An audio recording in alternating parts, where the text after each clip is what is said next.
أعوذ بالله من الشيطان الرجيم بسم الله الرحمن الرحيم السلام عليكم ورحمة الله وبركاته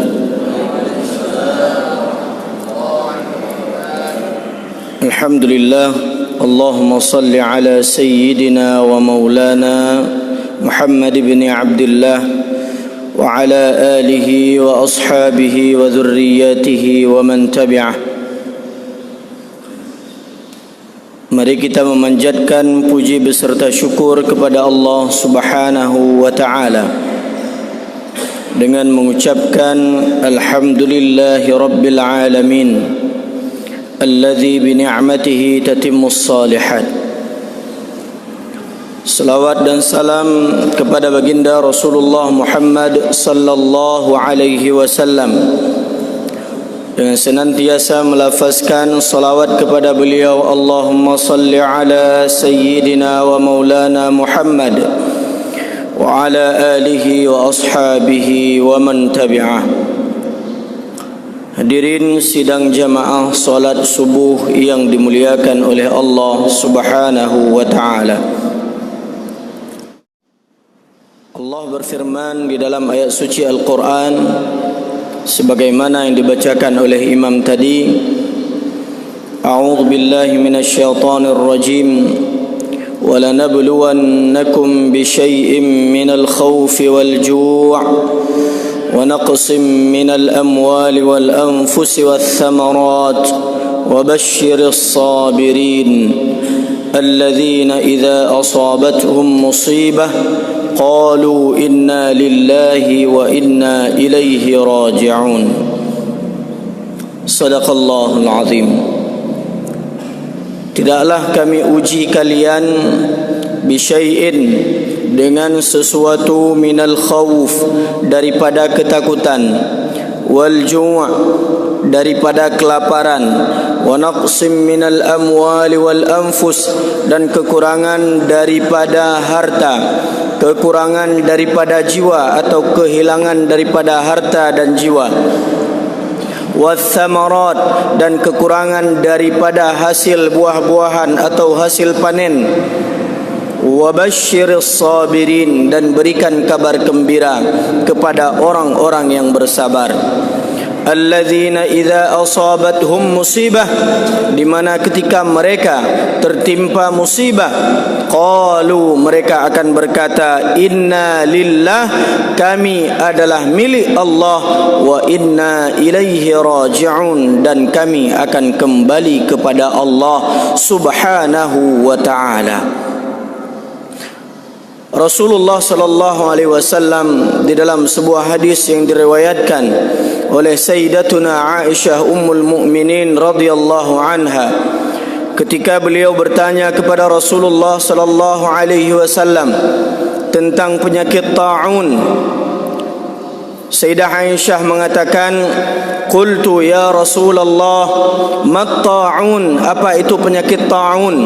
Rasulullah menjawab, ta'un adalah sebuah penyakit yang diturunkan oleh Allah ila man yasha yusibu biha man yasha, yaitu penyakit yang diturunkan oleh Allah yang menimpa siapa saja yang dikehendaki oleh Allah Subhanahu wa taala. Merupakan sebuah azab apabila penyakit tersebut ditimpakan kepada orang-orang yang tidak beriman kepada Allah Subhanahu wa taala. Dan apabila menimpa orang-orang yang beriman, orang-orang yang merupakan orang-orang yang meyakini bahwasanya tidak akan menimpa sesuatu kepadanya kecuali yang dituliskan dan yang ditakdirkan oleh Allah Subhanahu wa taala, maka ini merupakan rahmat. Maka Rasulullah menyebutkan dalam hadis ini, barang siapa yang menetap di rumahnya kemudian dengan keyakinan kepada Allah, dengan penuh keimanan, dengan penuh kesabaran, wahtisaban, dengan mengharapkan rahmat daripada Allah Subhanahu wa taala, maka Rasulullah menyebutkan falahu ajru syahid, maka baginya diberikan pahala syahid.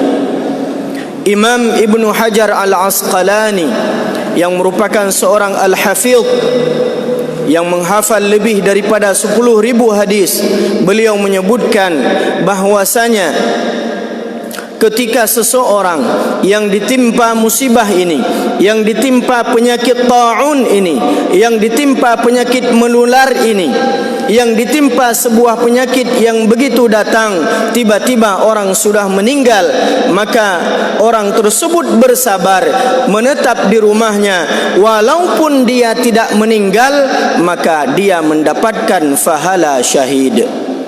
Maka hadirin yang dimuliakan oleh Allah Subhanahu wa ta'ala, oleh karena itu, maka kalau kita sebagai orang-orang yang beriman, ketika menghadapi sebuah musibah daripada Allah Subhanahu wa ta'ala, sikap yang harus kita kedepankan yang pertama adalah sikap tawassut. Apa itu tawassut? La ifrat wa la tafrid. Tidak terlalu berlebih-lebihan, tidak juga meremehkan. Tidak berlebih-lebihan ketika menyikapi sebuah musibah yang ditimpakan oleh Allah sehingga kita panik. Bahkan kepanikan tersebut bisa menghilangkan dan merendahkan imunitas tubuh kita sehingga kita mudah terserang oleh penyakit. Banyak orang-orang yang terkadang meninggal bukan karena penyakit, tetapi karena ada riwayat jantung, karena ada riwayat hipertensi, karena ada riwayat kolesterol.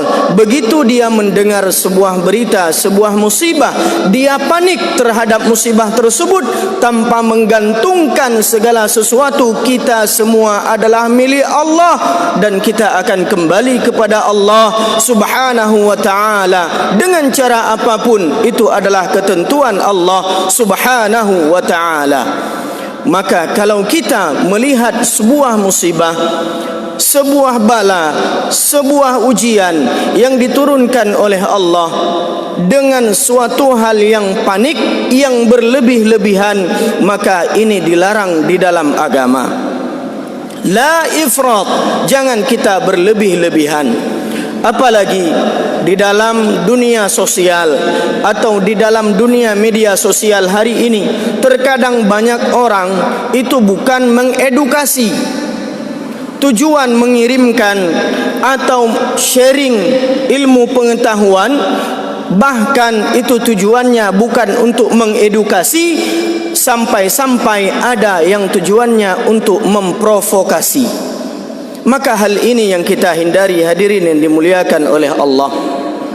Ingatlah, dulu dikatakan lidahmu adalah harimaumu. Hari ini lidah itu berperan di dalam jari jemari kita.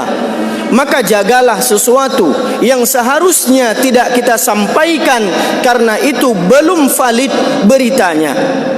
Terkadang kita tengah mangat duduk. Begitu kita mendapatkan berita, sebuah berita yang terkadang belum tentu benar informasi tersebut, kemudian kita langsung menyebarkannya. Ingatlah, kafa bil mar'i itsma, cukuplah seseorang disebut berdosa, kadziba, dia disebut sebagai pembohong. Bagaimana seseorang cukuplah syarat dia disebut sebagai pembohong?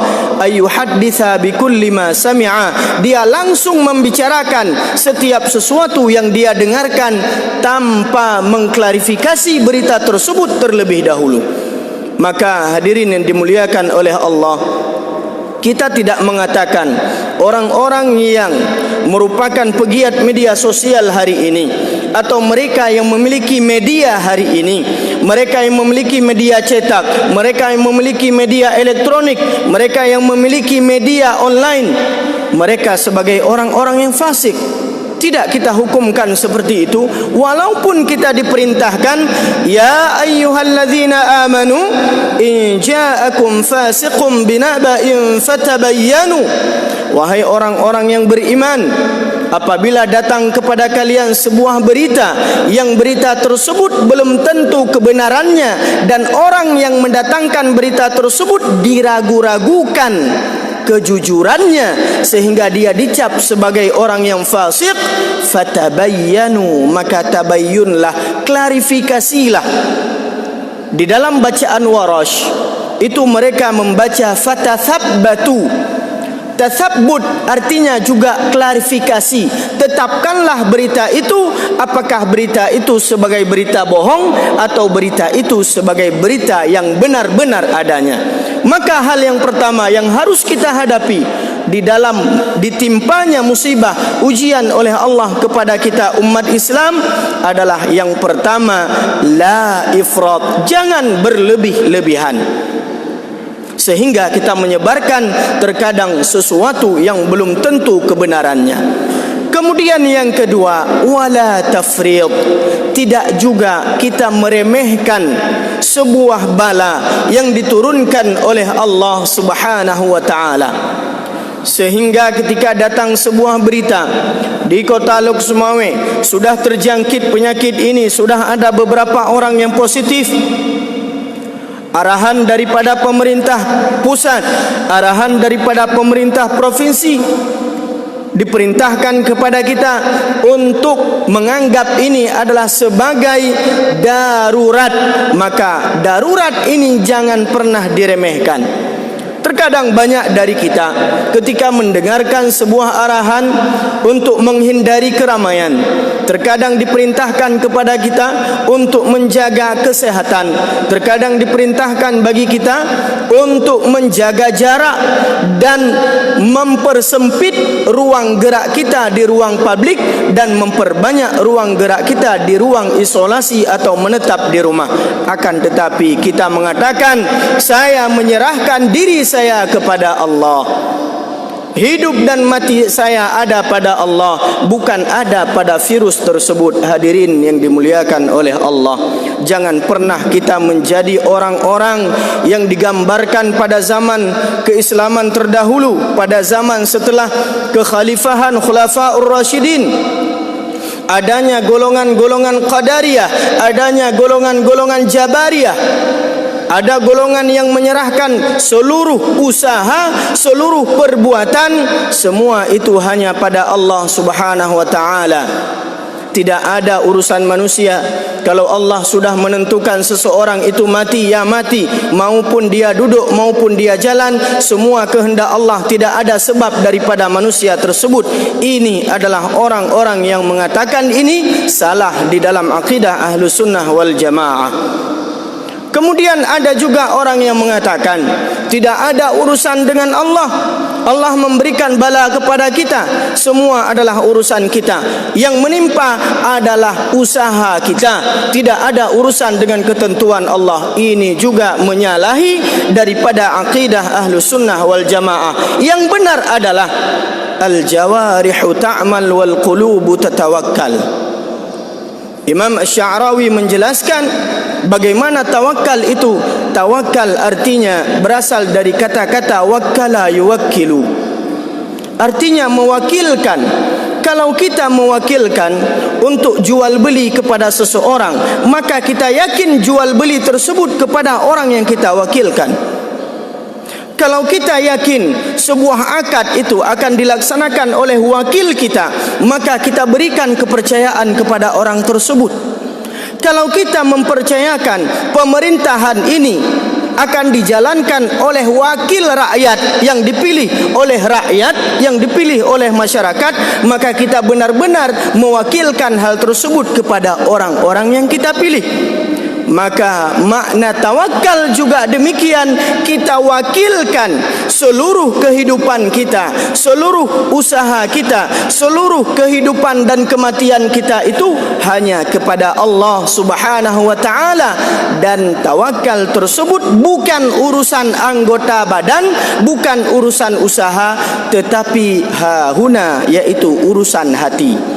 Kalau tawakal urusan hati, maka sebelum tawakal ada urusan usaha dari seorang hamba yang disebut dengan al-ikhtiyar, yaitu berusaha.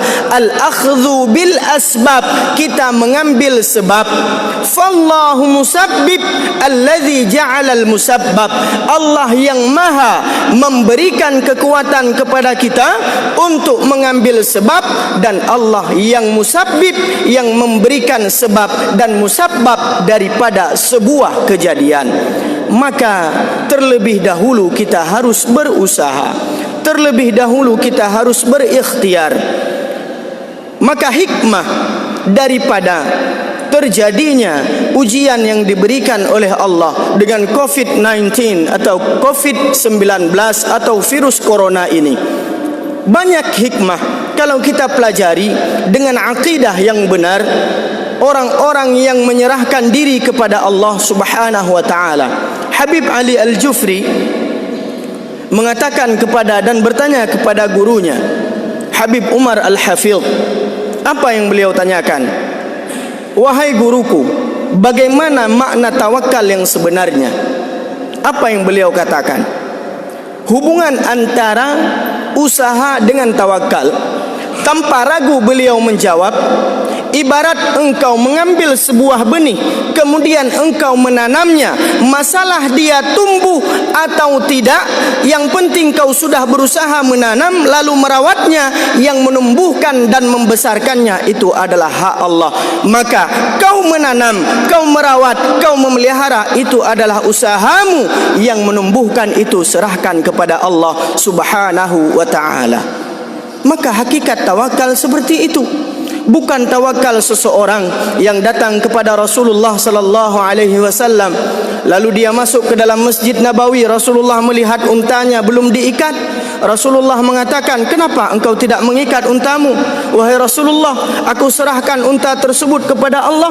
Kalau Allah menghendaki unta itu milikku, maka Allah akan menjaganya. Kalau Allah menghendaki itu bukan milikku, sungguh Allah akan melepaskannya. Rasulullah mengatakan, ikatlah untamu lalu tawakkallah kepada Allah Subhanahu wa ta'ala. Ikatlah untamu lalu engkau bertawakal dan menyerahkan kepada Allah setelah engkau berusaha.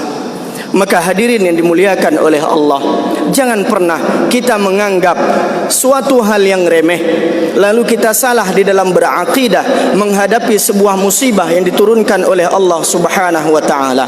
Banyak dari antara kita yang terkadang dilarang untuk ikut meramaikan sebuah kegiatan yang tidak begitu penting, yang tidak begitu urgen. Ingat, kita memang masih muda, ada yang masih muda, ada yang imunitas tubuhnya masih tinggi. Kalau anda tidak tersebar dan tidak terjangkit oleh virus tersebut, ingat, anda bisa jadi membuat orang lain terjangkit oleh virus tersebut dengan sebab anda. Maka di dalam Islam ada sebuah kaidah yang disebutkan la darara wa la dirara fil Islam. Tidak boleh membahayakan diri sendiri, tidak boleh juga membahayakan orang lain. Di dalam kitab Syarah Yaqutun Nafis, Syekh Umar Asy-Syatiri menyebutkan di antara salah satu faktor yang merupakan uzur seseorang dapat meninggalkan solat Jumat dan bahkan solat jamaah. Hukum solat Jumat adalah fardu ain, dan hukum solat jamaah di dalam mazhab Asy-Syafi'i, di dalam mazhab disebutkan bahwasanya hukum solat jamaah adalah fardu kifayah. Maka sesuatu yang merupakan uzur yang dapat menggugurkan kewajiban kifayah terhadap jamaah itu diantaranya adalah yang pertama, kita memiliki sakit. Kemudian sakit tersebut kita takutkan akan bertambah apabila kita keluar untuk solat jamaah.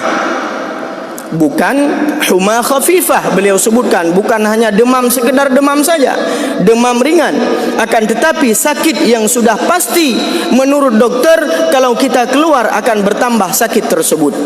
Kemudian yang kedua, khaufun ayyumarridal mumarrid.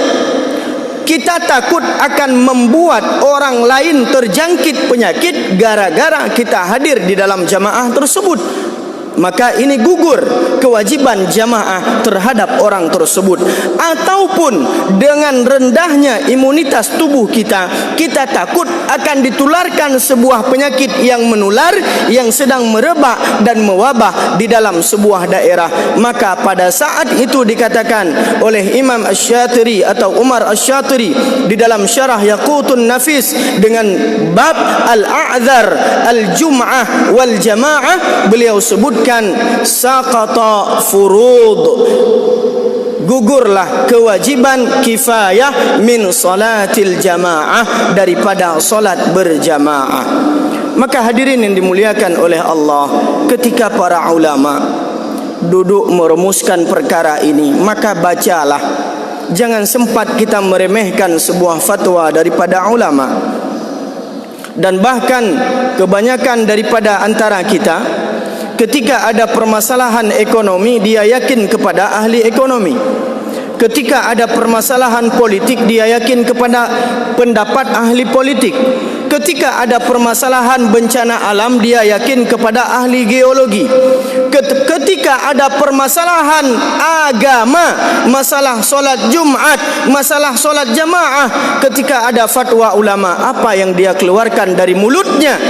Puak kagak ulama. Ingat, Imam An-Nawawi menukilkan di dalam kitab At-Tibyan fi Adabi Hamalatil Quran daripada Imam Ibnu Asakir rahimahullah. Beliau mengatakan, fa'lam, ketahuilah, fa inna luhumal ulama masmumah, ketahuilah bahwasanya daging para ulama itu beracun. Jangan pernah kita menghibah dan mencaci ulama. Karena orang-orang yang berani mencaci ulama, yang berani menghibah dan mengunjing ulama, ibarat dia memakan daging para ulama tersebut. Barang siapa yang memakan daging ulama, maka dia makan racun. Ibtalahullahu fi akhir hayati bimautil qalbi. Allah akan menguji dan Allah akan memfitnah dia dengan sebuah ujian, dengan sebuah malapetaka. Mati hatinya sebelum dia kembali kepada Allah Subhanahu wa ta'ala. Ulama gefatwakan baru getebit dari kamar mana. Ulama gefatwakan banjaga gebedah ulama mengeluarkan fatwa dengan ilmunya, dengan kesepakatan mereka, dengan ilmu pengetahuan mereka. Orang yang tantam jamaah mengatakan puak kagak pegah ulama yang kagak tam semayang jamaah. Na'udzubillah summa na'udzubillah. Maka hadirin yang dimuliakan oleh Allah, i'lam anna luhumal ulama masmumah, ketahuilah bahwasanya daging para ulama itu adalah beracun. Hargai, baca dengan teliti daripada fatwa ulama, baca dengan teliti daripada fatwa Majelis Ulama Indonesia, baca dengan teliti fatwa dari Majelis Permusyawaratan Ulama Aceh, baca dengan teliti fatwa daripada Majelis Permusyawaratan Ulama Kota Luk Sumawe. Jadikan itu sebagai pedoman kita di dalam beragama. Jangan pedoman kita di dalam beragama adalah akal kita sendiri yang belum bahkan mencapai derajat ijtihad, bahkan belum mencapai derajat orang-orang yang mengikuti mazhab secara sah. Kadang-kadang le getanyo Fatihah hanaglah, terkadang le getanyo ibadah galom sah, hana taturi sunat ngan rukun, hana taturi syarat ngan rukun, hana taturi syarat ngan rukun tung ismayang. Akan tetapi kita merendahkan dan meremehkan sebuah fatwa yang dikeluarkan oleh para ulama. Mari kita mengkaji kembali. Kita yakinlah bahwasanya yang dapat berbicara di dalam masalah agama adalah para ulama. Kami hanya para da'i, kami adalah orang-orang yang mengajak.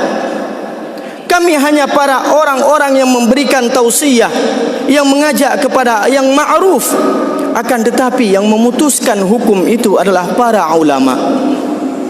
Yang menjalankan perintah daripada tausiah itu adalah umara, yaitu pemimpin. Maka di dalam kaedah disebutkan alal ulama al-fatwa, kepada ulama itu dibebankan fatwa, wa 'alal umara at-tanfidz, dan kepada pemimpin dan pemerintah tugasnya adalah menjalankan fatwa yang diperintahkan oleh para ulama. Maka rakyat adalah mematuhi apa yang difatwakan oleh ulama dan apa yang diperintahkan oleh para umara. Maka hadirin yang dimuliakan oleh Allah, jangan pernah kita menghadapi sebuah musibah yang merupakan musibah ini, virus yang dapat tersebar, baik itu ada tanda-tandanya maupun belum ada tanda-tandanya, lalu kita meremehkan sebuah arahan, sebuah surat edaran dan sebuah fatwa daripada majlis ulama. Maka hadirin yang dimuliakan oleh Allah Subhanahu wa taala, apa yang kita putuskan hari ini, baik itu daripada syiar muhibbah subuh, baik itu pun daripada gerakan pemuda subuh, ataupun puasa Senin Kamis bersama, ataupun kegiatan-kegiatan lain seperti SJB atau subuh Jumaat bersama dan yang lainnya, maka ini salah satunya adalah menjalankan apa yang diperintahkan oleh para ulama. Karena daerah kita sudah mulai terjangkit, karena daerah kita sudah mulai tersebar, jangan pernah juga kita menganggap bahwasanya larangan untuk berkumpul orang ramai di dalam sebuah masjid melakukan sebuah kegiatan, lalu kita menganggap bahwasanya boleh meninggalkan solat tepat pada waktunya. Ingat, innas salata kanat 'alal mu'minina kitaban mawquta. Sesungguhnya solat kepada orang-orang yang beriman itu adalah tertentu waktunya. Maka solat tepat waktu tetap harus dilaksanakan. Begitu kita mendengar azan, laksanakan solat berjamaah. Meskipun kita tidak melaksanakan di masjid, laksanakan di rumah masing-masing. Kalau itu sudah perintah, maka berikan kesempatan kepada mereka yang ingin melakukan fardu kifayah agar tetap masjid itu hidup, walaupun hanya beberapa orang yang melaksanakan solat jamaah, agar senantiasa azan itu berkumandang dimanapun dan setiap waktu. Jangan pernah azan itu terhenti daripada pendengaran umat Islam begitu masuk pada waktunya. Sedangkan kita yang tidak memungkinkan, baik itu yang sudah merupakan uzur daripada solat jamaah, yang kita takutkan terhadap diri kita sendiri atau kita takutkan akan membuat tersebarnya penyakit kepada orang lain, maka Anda tetap diwajibkan solat tepat pada waktunya dan Anda tidak boleh meninggalkan jamaah, tetapi jamaahlah di rumah Anda masing-masing. Terkadang kita ambil hikmah yang terbesar daripada musibah yang diberikan oleh Allah ini adalah masing-masing kita disuruh amalkan sebuah hadis Rasulullah sallallahu alaihi wasallam, khairukum khairukum li ahli wa ana khairukum li ahli. Sebaik-baik kalian adalah yang terbaik untuk keluarga kalian dan aku adalah yang terbaik untuk keluargaku daripada kalian semua. Kata Rasulullah, orang yang terbaik adalah orang yang terbaik bagi keluarganya. Terkadang segala menyoleh katanya, tajak bengah watai anak mit mentang tengut, tawa oleh katanya urmah anak mit katengut kembali. Kita menghabiskan waktu kita lebih banyak di luar bersama teman-teman, bersama rekan kerja kita, duduk nongkrong di kedai kopi, lebih banyak daripada kita duduk bersama dengan keluarga mengajarkan mereka perkara-perkara agama. Maka ini adalah waktunya kita menjadi seorang kepala keluarga yang terbaik bagi keluarga kita, bagi istri kita, bagi anak-anak kita. Jadilah kita imam di dalam rumah tangga kita. Terkadang istri katanya, perumah katanya, perlecit didengar bacaan yang semerdu imam tadi daripada suaminya, daripada kepala keluarganya. Maka berikan contoh yang terbaik, karena kita adalah orang yang terbaik yang disebut oleh Rasulullah adalah orang yang terbaik bagi keluarganya, bagi anak-anaknya, bagi istrinya, bagi orang yang di bawah tanggungannya.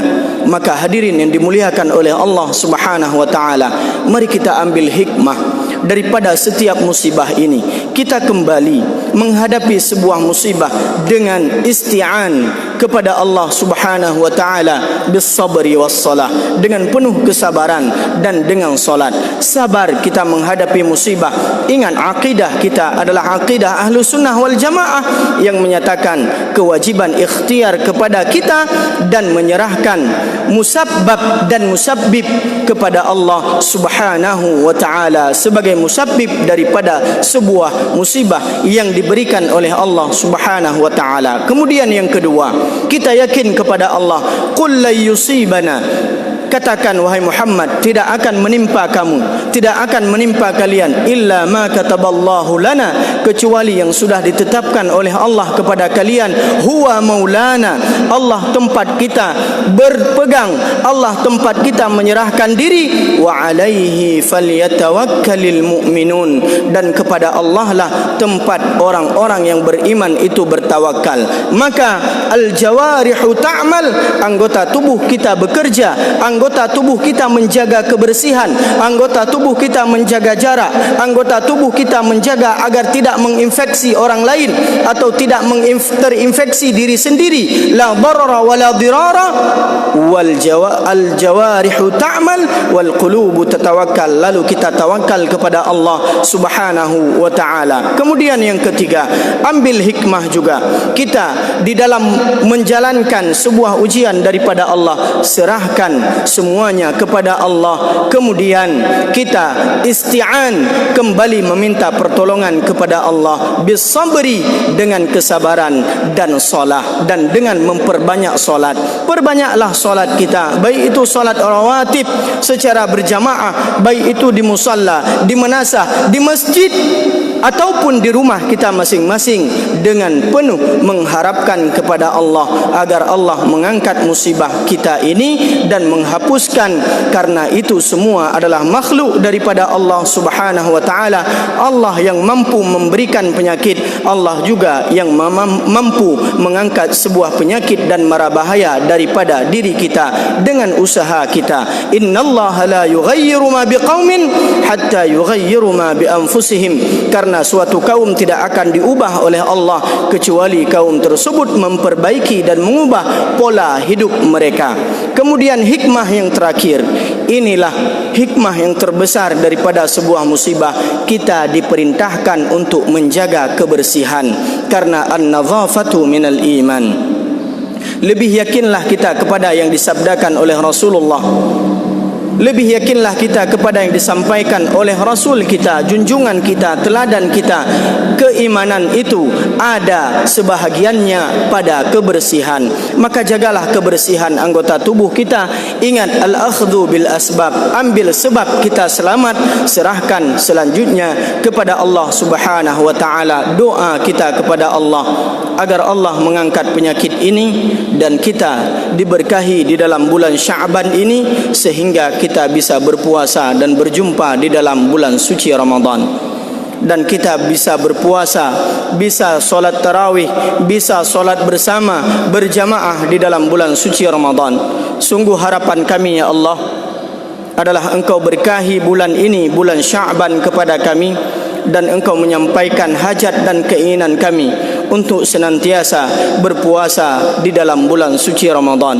Dan jangan pernah Engkau mengambil nyawa kami kecuali kami di dalam keadaan berpuasa dan kami di dalam bulan suci Ramadan. Sesungguhnya Engkau yang maha menentukan kapan ajal kami tiba, kapan ajal kami kembali menghadap-Mu ya Allah ya Rabbal Alamin. Mudah-mudahan kiranya kita semua diberikan kesempatan oleh Allah untuk berjumpa dan bersama-sama di dalam bulan suci Ramadan.